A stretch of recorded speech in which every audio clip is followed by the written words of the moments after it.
मुख्यमंत्री भजनलाल शर्मा बीकानेर के दौरे पर खाजूवाला की भानीपुरा में विकसित भारत संकल्प यात्रा का करेंगे अवलोकन।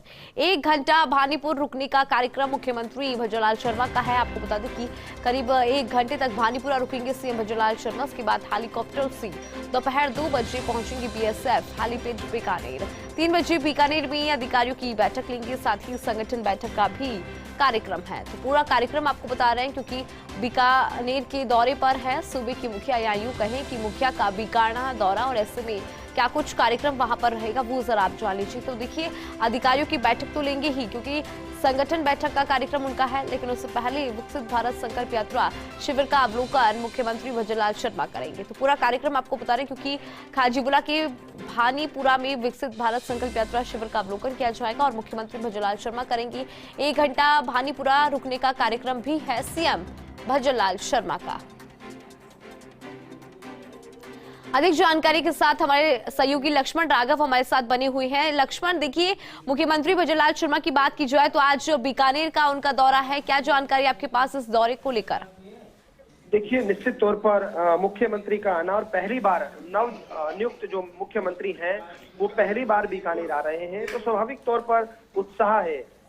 ये जो खाजूवाला विधानसभा क्षेत्र का गांव है भानीपुरा, वहां पर विकसित भारत संकल्प यात्रा के शिविर का अवलोकन करेंगे। हालांकि मुख्यमंत्री तकरीबन 1.5 घंटे देरी से चल रहे हैं। तयशुदा कार्यक्रम के हिसाब से उन्हें यहाँ होना चाहिए था, लेकिन आप जानते हैं जयपुर में कुछ कार्यक्रम थे जिसके चलते देरी हुई। मंच की यदि मैं बात करूं तो मंच पर कैबिनेट मंत्री सुमित गोदारा, पूर्व मंत्री देवी सिंह भाटी, विधायक ताराचंद सारस्वत, कोलायत विधायक अंशुमान सिंह सहित तमाम नेता मौजूद हैं। देहात जिला अध्यक्ष जालम सिंह भाटी सहित अन्य नेता हैं, वो अभी भी कहीं ना कहीं सारी तैयारियों में जुटे हैं और अच्छी संख्या में लोग भी आए हैं मुख्यमंत्री को देखने, झलक पाने। नए मुख्यमंत्री हैं राजस्थान के, पहली बार बीकानेर जिले के दौरे पर हैं, पहली बार उनके गांव में आने का सौभाग्य मिल रहा है। तो स्वाभाविक तौर पर जो आप जानती हैं जिस तरह का एक उत्साह होता है, जो लगता है कि हाँ हमारे मुख्यमंत्री आ रहे हैं तो हम देखें, जाएं, अपनी समस्याएं, क्योंकि इनका एक कार्यप्रणाली बना ली है कि लोगों के ज्ञापन लेते हैं, सुनते हैं, तो वो तमाम चीजें हैं। तो मुझे लगता है महत्वपूर्ण है इस लिहाज से, और तमाम संभाग मुख्यालयों पर मुख्यमंत्री जा रहे हैं, लगातार दौरा कर रहे हैं। उसी की कड़ी में बीकानेर में भानीपुरा में आयोजित ये जो है भारत विकसित करने की जो प्रधानमंत्री मोदी की घोषणा है, उसी के तहत जो आयोजित शिविर है, एक प्लान बने जो प्रधानमंत्री मोदी चाहते हैं 2047 तक, तो उसी पर कहीं ना कहीं जन भागीदारी कैसे बढ़े, इन तमाम विषयों को लेकर यहाँ पर शिविर में वो एक सभा को भी संबोधित करेंगे। यहाँ पर जो विभिन्न प्रदर्शनियां हैं, अलग अलग स्टॉल्स लगी हैं अलग अलग विभागों की, उन पर भी बात करेंगे। तो आप समझ सकते हैं कि महत्वपूर्ण है कई लिहाज से। प्रशासन चाकचौबंद, मैं आपको बता दूं यहाँ पर एसपी कलेक्टर दोनों मौजूद हैं। इसके अलावा मैं आपको बताऊं, पहले वो नाल एयरपोर्ट पहुंचेंगे चार्टर से। नाल एयरपोर्ट में जो बीकानेर पश्चिम के विधायक के जेठानंद व्यास सहित अन्य पदाधिकारी, उनसे मुलाकात करेंगे, वहां पर थोड़ी देर रुकेंगे और उसके बाद नाल एयरपोर्ट से ही हेलीकॉप्टर के जरिए वो भानीपुरा पहुंचे। बिल्कुल लक्ष्मण, आपसे ये भी जानकारी लेना चाहेंगे कि वापसी का क्या है कार्यक्रम मुख्यमंत्री भजनलाल शर्मा का, क्योंकि पहली बार बीकानेर के दौरे पर जा रहे हैं, ऐसे में तैयारियां तो खास है ही, लेकिन वापसी का कार्यक्रम क्या? देखिए, तयशुदा कार्यक्रम के हिसाब से उन्हें 5 बजे वापस उड़ना था, उनका चार्टर को टेक ऑफ होना था, लेकिन अब चूंकि देरी हुई है तो निश्चित तौर पर कार्यक्रम में भी देरी होगी। तो ये माना जा सकता है अब तकरीबन 7 बजे के आसपास उनका चार्टर यहाँ से जा सकता है। कार्यक्रम वही रहेंगे। पहला जो कार्यक्रम है नाल एयरपोर्ट पर स्वागत, उसके बाद भानीपुरा में विकसित भारत संकल्प यात्रा, और उसके बाद जो है सर्किट हाउस में जनसुनवाई, और उसके बाद संभाग के अधिकारियों की बैठक और संगठन की बैठक। तो इस तरह का ये कार्यक्रम रहने वाला है।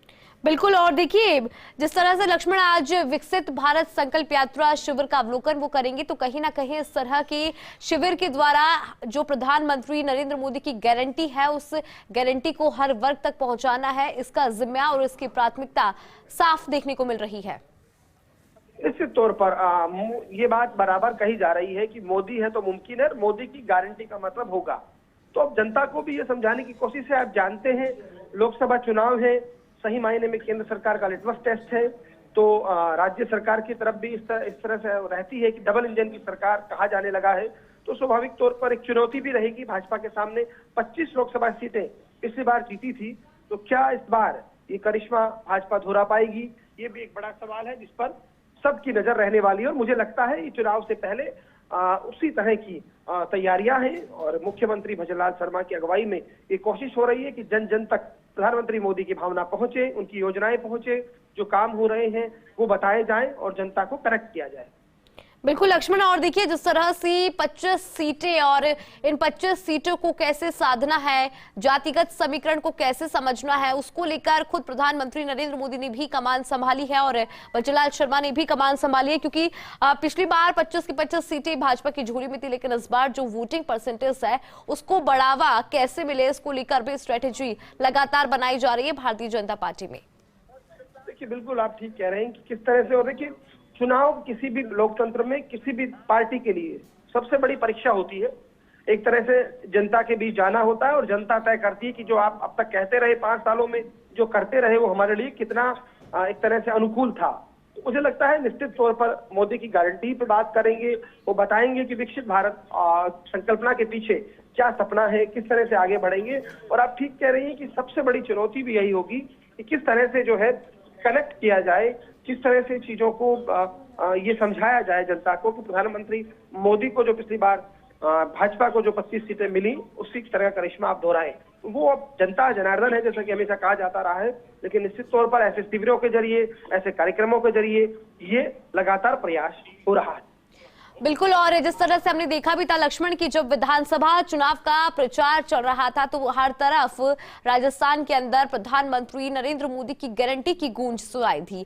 और एक बार फिर से प्रधानमंत्री नरेंद्र मोदी के द्वारा जो ये विकसित भारत का सपना है उसे साकार करने की कोशिश राजस्थान में भी जारी है, मरुधरा में भी जारी है, वो तस्वीरें भी निकल कर आ रही है। लेकिन 25 की 25 लोकसभा सीटें जीतना भी अपने आप में बड़ा चैलेंज होने वाला है, क्योंकि अगर बात करें कांग्रेस पार्टी की तो कांग्रेस पार्टी में इस बार जो है एकजुट नजर आ रही है। आपने जानकारी साझा की लक्ष्मण, बहुत बहुत शुक्रिया उसके लिए।